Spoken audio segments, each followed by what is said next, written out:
dalam graf gerakan, kita ada dua. Okay, yang pertama adalah graf jarak versus dengan masa lah. Okay, distance dengan time. Okay, second one is graf laju lawan masa. So, dua-dua ni berbeza dan kamu perlu tahu apa perbezaan antara dua jenis graf ni untuk membantu kamu jawab soalan lah. So, soalan mana yang keluar? Sama ada graf jarak lawan masa atau laju lawan masa. Okey. Jadi, kita tak tahu yang mana satu. So, dua-dua kamu kena master. Okey, kena master dan faham.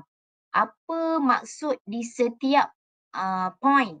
Okey, di setiap point pada graf jarak lawan masa dan laju lawan masa.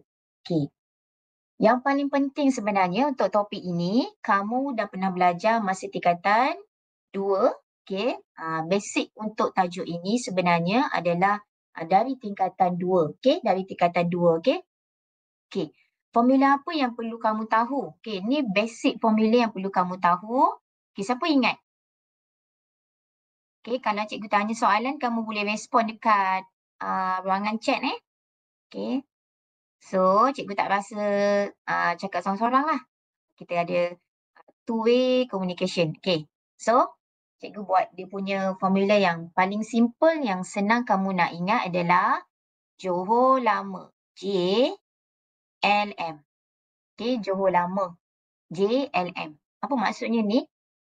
Okay, J stand for jarak, distance. Okay, nak cari distance. So, laju darab dengan masa. Yang tu.